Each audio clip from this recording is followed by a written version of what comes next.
Planet Fuck You one. Damn. Well, we know how you felt. You came out with the big guns. ain't nothing to hold back on here. I think 51 was a score out of 100. Oh, that's high. I was Yeah, I was about to say. say you aiming a little bit too high. That's halfway. That's kind of That's average. grading on a curve. That's like a high rental or something. I don't think I'm going there. No. If anyone who's been in school remembers, 51 is a failing grade. That's It's true. a big old failing grade. That is one of those where you go like 51. Okay, that's half. I should at least pass, right? No. Yeah, man, I don't know. I mean, this is everything that I say is wrong with animated films these days. I mean, it has everything that we always complain about when we see it. It has the fart jokes. It has the pop culture references. Except here, none of this is done clever. It's almost, he just made a list of shit and just said, okay, repeat these things from every recent science fiction movie. Yeah, even not even recent ones from way back that it's just not funny because it's already been done 50 times. I mean, do we really need to see the ET cross in front of the moon bit again? Again, yeah. Once Kevin Smith has done it, it's done. Yeah. Well, this is another one of those movies where it's like, what audience is this for? Because it's clearly written on a level of like small children, yet it's got references so old that I was a kid when these came out. Yeah, and not only that, but we've talked about the fart jokes. There's also dick jokes in this thing. Yeah, and it's what's like up with that? Exactly. It's like, what the fuck? And it's the ones that we've heard before. Oh, that's where his antenna is. I mean, I've heard that in something before. That's a weird Yeah. place for an That's in your antenna. porn collection, I think. Yeah, I think I heard a chick say that at my house before. Well, and the thing is, a joke like that is one that's so easily, especially in the context of this movie, could have been left out. Yeah. They could have easily have not said that joke, except for the fact they were like, guys, I don't know how we're going to get an hour and 20 minutes out of this unless we put that joke back in. The whole film feels like the laziest joke writing ever. I mean, it really does. It's like television monologue, late night show type humor. You're like, wow, yeah. this is so dumb. Someone had a half an hour to write some jokes, and this is what they came up with. Well, it's not like this isn't a clever idea. When I saw the trailer for it, isn't a clever idea. No, it's not at all. No. When I saw the trailer for this, I was thinking, okay, I don't think this is going to be a great movie. But you know what? It's a story about a guy who goes to a planet where he's the alien. And that guy in this movie is Dwayne "The Rock" Johnson, who plays an astronaut, who goes to this planet where, I don't know if it feels like another dimension, where aliens, they speak English, they all live in what it looks like the 50s. It must be the planet what? Do they speak English on what? Clearly they do. Yeah. And these aliens are just cute caricatures of what looks like a cross between people and phlegm. So, But the problem is that in order for our astronaut to be the big menacing evil alien invader, this planet has to be the dumbest piece of shit planet in the universe, which is what it is. Everyone on this planet is incompetent. Yeah, it's a highly exaggerated version of our 50s, which first off makes no sense at all. I mean, they don't even try. There's a point that the astronaut and alien are both amazed that they speak each other's language. Nothing is ever made of this fact. That's like a lazy writer's tool. Yeah. When you have something that doesn't make sense, you have a character point it out, and the audience goes, "Oh, they're aware of it," and then you just kind of keep on going as if without an explanation. Well, I saw it as making sense simply because the main character looked a lot like Glenn Beck and he was surrounded by idiots. So it felt very familiar to me, as if I'd seen this show before. I mean, the thing is with this movie, there's some of these that come out, you could tell like they were inspired, they had an idea, and this one felt more like they had resources. It's like, hey, Dwayne Johnson will do a voice on an animated movie. We can get everything together. It's like, well, I got a studio I'm trying to start. All right, well, let's get it going, and we'll just get a script together on the fly. Yeah, no, and see, that's the problem with this movie, man. It's like there's not only do they have all these cliched lines, but they have all these stereotypical characters, which, given in any of these movies, we have them, and they're okay, and we've seen them where if they didn't have too much depth, at least they made them funny. But here, these characters, they're given such these bad lines to say that they have no character at all. They're just tools. They're just devices that you just use to get from point A to point B. Yeah, and the plot's not even all that interesting in the first place, really. I mean, you've got a reversal of the classic alien thing, the story we've seen so many times since 1980, which is the alien lands on the home planet, but he's actually friendly, befriends some kids, they hide him from the evil government, yada, yada. You see how it plays out, and you're like, okay, maybe there'd be some material to mine here, except it's all material that stopped being funny in about 1985. Yeah. And a lot of the jokes here, even inside of that, you're like, okay, well, they're taking all the obvious stuff, and every once in a while they try and do something, I don't even know, is it surreal? But just stuff that just doesn't even make sense. You're like, wait, what did that even mean, that joke that they did? Like the bit with the two guys who'd had their brains removed, who were suddenly talking all intelligent. You're like, wait, what the hell did that have to do with anything? Well, I got the joke. It just wasn't funny. Well, maybe that was it. It was just so startlingly unfunny, I couldn't figure out that it was a joke. Man, and all these references that they use, some of them are just out of place, like we mentioned. Like Singing in the Rain comes out of nowhere. Oh, good For Lord. what reason? I mean, and then in the middle of all this 50s motif, they break up stuff which I thought might have been clever, but looking at the movie now, it's not. They reference aliens not once, but twice. Well, it's in a the movie. running joke in the movie almost that the pets are like little pet, like aliens from Ridley Scott's Alien, you know? Yeah. At least there's one. Yeah, and it's not really funny. It's like, okay, that's lame. You've got an alien that pisses acid so you can have piss jokes Yeah. to go along with the dick jokes and the poop jokes and the fart jokes. Yeah, and the other thing is, I mean, talking about running jokes. I mean, how many times can you keep up a catchphrase? It's kind of lame already now, and keep that going, which is the right stuff. You know, they keep saying that through the movie. I mean, at first it's a joke, then it becomes sort of like the inspirational Yeah, they write it speech in this into the movie. movie. Yeah. Oh, hey, you got the right stuff, man. You can do this. And it's like, Well, how many kids are even going to know what that's referring to? and how many adults are going to find it funny? You know? Yeah. So None. it's Zero. Yeah, it's a limbo joke. Well, that's why I said this movie, it can't decide who it's written for. I mean, and they even throw in Terminator jokes. And like, Terminator doesn't really have anything to do with outer space. But they throw that in, and they take the one that was just beaten to death like a year after it came out, which is hasta la vista, baby. And it's Yeah. like, come on, man. Really? Who was writing this shit? This is why I can't really support this film. I mean, because it's just not clever in any bit at all. It's very sloppy. And I can tell you where the movie fucked up. Where? When it started with the opening credits? Yeah. These aliens are supposed to be Earth's 50s culture, but they have hippies in it. That's 60s. Well, they might. Booyah! They It's might all have- over. They might have been beatniks. No, they were straight up hippies with afros and, free love and all that Yeah, shit. tie-dye. Yeah, I smelled pot coming off the screen when they came up. I mean, you're right. Space pot. One guy talked like Shaggy from Scooby-Doo. Space cake. And that's the problem with this movie with these kind of characters. These voice talents are just wasted. I mean, you got Jessica Biel, Justin Long, Gary Oldman. Oh, which character was Gary Oldman? He was Hugo general. Weaving. Yeah. He was the one that's like, wait, it sounds like Hugo Weaving, except it doesn't actually sound like Hugo Weaving. And Jessica Biel's in this for no apparent reason. Like, any female could have done the job of her character. Well- She has 12 lines, all of them saying, huh? What? Yeah, well, that's what's funny. It's like you hired Jessica Biel because of her lips and her ass.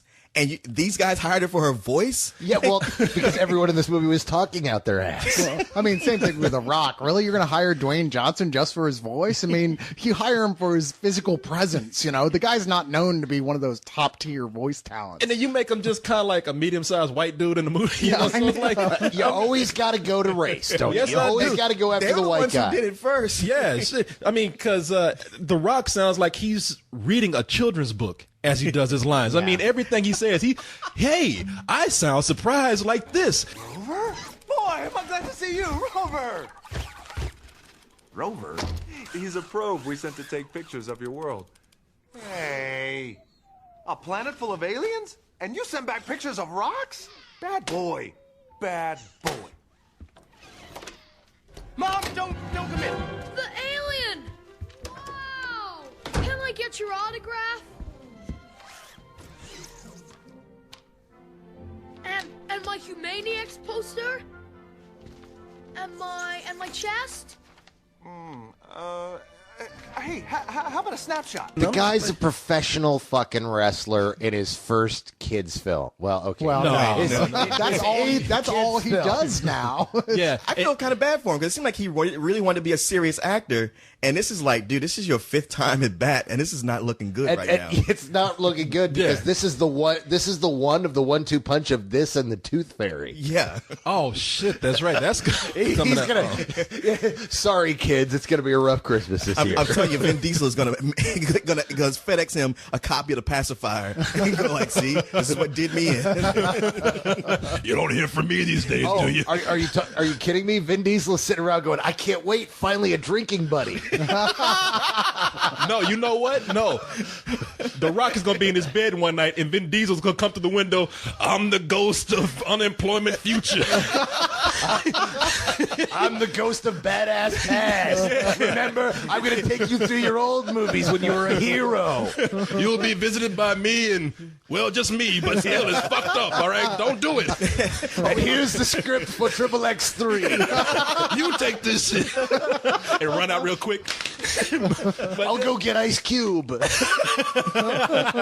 Ice Cube would be like, hey, I'm the one that made it work. Yeah, and I'm the one that can't act. Hey man, all we need is one more biracial action hero, and they can do the Expendables 2 in 15 Where's years. Jessica Alba? What you doing? Or at least what her lips and ass doing. But no, it really is, it's sad, man. And the only thing that's making me kind of make an excuse for this movie, I remember telling you guys, I was like, there's a bunch of Mexican names or Spanish names at the end of this film. And You mean in the credits? in the credits. And There we go. there you are, right there. It was made in Mexico for like 2 pesos. I was gonna say it's the flea market of animated Yeah. films. No, actually, this was made by. We're getting letters. Well, because we said flea market. Those motherfuckers make some of the worst knockoffs over there. We ain't done shit. We be getting the credit by saying this would be found on flea market. No, this was actually made by a studio in Madrid, Spain, and it was made by what sounds like a very talented director, a guy who's been in the game for a lot of years as a respected artist. A guy named, let me see if I got his name right here. Is it Nacho Vigalondo? Yeah, there you go. No, it's Senor. No, it's Pepe Lopez. no, it's Actually, see, you think I'm kidding about the name Nacho Vigalondo, but I'm not. Oh damn. yeah, that's the actual director. Time He's the Crimes. guy who Right? did Time Crimes. Yeah. Oh, okay. No, this is directed. No, it's not directed by Nacho. This is directed No, by. I was kidding. No, no. this is by Nacho Grande. No, I was going to say this is It's by. the one Spanish director our listeners know. This is by Enchilada Rodriguez. This is Jorge Blanco. And I read up on the guy, and it sounds like he's Come on, George White? Serious. George White. Yeah, I'm changing the name That's a around. good It's really an idea. American dude. No, it's I was gonna Jorge say. Blanco. I don't know if he changed his name or not, but sounds like a well-respected artist for like years. Had many shows. So I'm thinking that these guys made this over in Spain, and it was probably like the greatest animated movie ever. And they tried to translate it in Hollywood and just my watered God. that shit down. And this is something where, hey, look, this is like for some. I thought that was you clicking. That was you clicking. I'm like, who's the motherfucker? What motherfucker? God damn you motherfuckers. Who's clicking? Goddamn it! It's like, oh, it's me. No, this is a movie. I would even say this is like, I think little kids would be bored by this. I mean, this is for little kids, and you need to like. I'm saying rent this shit for them, but for me, this is some bullshit. Our theater saw this for free, and people were walking the fuck out. Yes, they were. In fact, there were some kids sitting right next to us who just couldn't stop screwing with stuff and fidgeting because it's just that dull. This is absolutely some old bullshit. I think that's maybe the first time I've said that about an animated film. I think it's the first time for me too. There's nothing here. Yeah, and no disrespect to the artist because I thought the animation was decent, but Yeah, but that's not enough. no. Damn, I that just sounds so harsh. I mean, some old bullshit. I mean, damn, I was completely bored in this movie. And yeah, it was so dull that there were kids like the ones who didn't walk out, couldn't sit still. They couldn't be quiet. And there were a gang of kids who walked out of this. It was like about 5, 6, 7, 8, 9, 10, 12-year-olds who walked out all in a row and didn't come back. They looked pissed, too. Yeah. There's nothing to recommend about it, and yet I just don't think it's the worst thing ever. It's not. That's why we didn't give it a fuck this movie.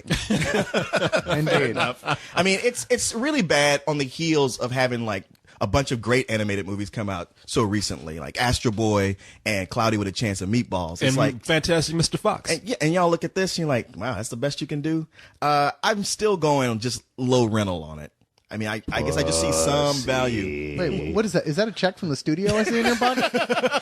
Wow. Let me just throw hypothetically, if you had 2 girls, would you take them to see this movie?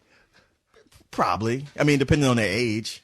Or would you rent it for them and let them watch it at home? So Yeah, you would have to that's deal the with this thing. shit. I would never take them to see it, but I would rent it for kids because it's better than I don't know. Leon, What do y'all want me to say? Listen. We want you to say it with some old bullshit. No, I'm gonna give you our time because you always fucking with me about this kind of thing. Like, because you give everything a goddamn matinee. It'd be different if I said like, yeah, this movie really sucked. I'm gonna have to go ahead and give it a matinee. I didn't do it today though, did I? No, you being real nice, man. You know, I've seen you give some movies some bullshit where it was kind of like, it's cool, it's all right, but you got mad about it. You can't get mad about this shit here. The thing that is wrong with every animated movie lumped up into one fucked up film. Yeah, what was good about this? What did you like about it? What gives it that go up to low rental rate over some old bullshit? It was fine. Fuck you guys. It's some old bullshit. Now I gotta give that check back. Well, it's a TriStar check, so it's only like $20. Granted, it's not an authentic review because we bullied you into saying that. But Works for me. yeah, it's all right. I'm down. Did You never gave. You actually said the words. Some old bullshit. Some old bullshit. Some old bullshit. Some old bullshit. What did I say? I was fucking bored this whole goddamn movie, and the only thing worse than watching this movie was listening to the audience full of fidgety kids who were bored, listless, and that one guy sitting 5 seats over who laughed at every fucking joke. Oh shit! I thought that was Corey. I kept looking up, going, dude, you got to be kidding me. That's what's funny. See, you were sitting on the other side of me, and I thought it was Cyrus who was sitting on the other side of Corey, and I kept looking over, and Corey just looked at me, going, "I don't know, man. I don't fucking know." And he was like, "No, I'm trying to." And he was sitting next to me, and he was going, that's awesome. I was like, what? Oh, yeah, he was doing that. Are you watching something on your iPhone or something? man. Well, you can't be watching this movie. Jesus, kid, we told you about bringing Bo to these movies, man. What's going on with No, this theater was weird. I mean, this guy sitting next to you, I mean, I'm almost insulted that you said you thought that was me. Cause His laugh sounded similar to yours. literally, the laugh sounded as if it was just on the other side of you. Because I literally thought it was Cyrus. I'm like, how the fuck is he laughing at this? This is not fucking funny. And I keep leaning over, and finally, about the 5th time, I leaned far enough over and saw that it's this guy sitting on the other side of you, and you had the same look as me. Like, what the fuck are you laughing at? That was my experience exactly. It was at the 5th time I leaned over to try to catch your face, and I saw it was the other guy laughing. I was like, I'm sitting there like, okay. Please be over soon. I know, and it was so funny because you look so pissed off, man. I felt bad for you because it's not like it was a little kid he was sitting next to. It was like some 18-year-old guy who was sitting with his top jaw hanging out, and he was tapping him. Apparently thought it was brilliant. How you knew your name? I don't know. Cyrus, this is awesome. Love this shit, Cyrus. They're gonna eat us for dinner! Aliens don't want to eat us. Aliens? They want to harvest our organs and enslave us in their minds.